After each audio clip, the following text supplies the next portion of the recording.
السلام علیکم ورحمۃ اللہ وبرکاتہ۔ بسم اللہ الرحمن الرحیم۔ روز مرہ کی ضروری مسائل اور ان کا حل۔ موجودہ دور میں بہت سی برائیاں معاشرے کو گھن کی طرح چاٹ رہی ہیں اور ہم بجائے نفرت کرنے کے آہستہ آہستہ ان کے عادی ہوتے جا رہے ہیں، حالانکہ ہمیں ہر ممکن طور پر ان سے خود بھی بچنا چاہیے اور اپنے مسلمان بھائیوں کو بھی بچانے کی بھی کوشش کرنی چاہیے۔ امر بالمعروف اور نہی عن المنکر یعنی نیکی کی باتوں کا حکم دینا اور برائی کی باتوں سے روکنا ہر مسلمان پر ضروری ہے، لیکن مقام افسوس ہے کہ ہم اپنے اس اہم ترین فریضے سے پہلو ہی کر رہے ہیں۔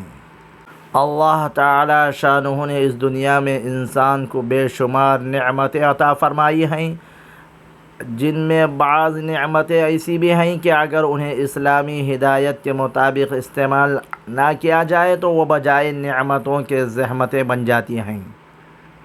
جب خالق کائنات نے اپنے بندوں کو زبان کی نعمت اس لیے عطا کی ہے کہ اس سے رب العالمین کا ذکر کیا جائے، قرآن پاک کی تلاوت کی جائے اور اس کو درود پاک اور تسبیح و تحلیل میں مصروف رکھا جائے، اور اگر ہم اللہ اور رسول صلی اللہ علیہ وسلم کی ہدایت کے زبان کو بیہودہ باتوں اور فحش گوئی کے لیے استعمال کریں تو نہ صرف یہ کہ ہم نعمت خداوندی ناشکری ہوں گے۔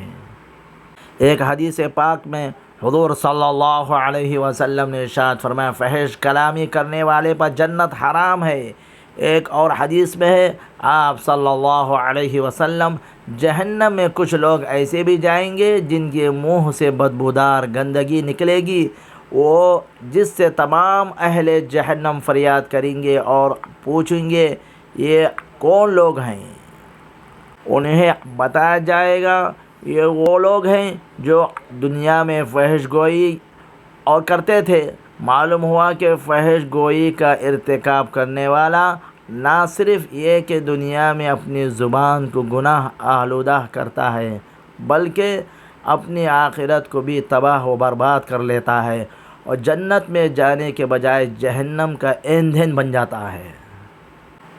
قرآن پاک میں اللہ تعالیٰ کا ارشاد ہے، لا خیر فی کثیر من نجواہم الا من امر بصدقۃ او معروف او اصلاح بین الناس ومن يفعل ذلك ابتغاء مرضات اللہ فسوف نؤتہ اجرا عظیما۔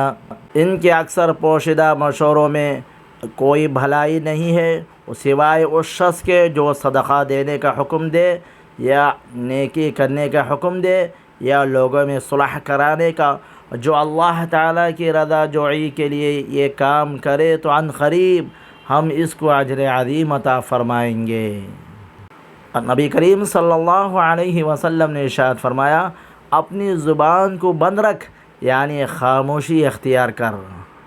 ان احادیث مبارکہ سے واضح ہوتا ہے کہ زبان کو فحش گوئی میں ملعوث کرنے اور فضول باتوں میں استعمال کرنے کے بجائے اگر خاموشی ہی کو اپنا لیا جائے تو دنیا و آخرت میں کامیابی حاصل کی جا سکتی ہے۔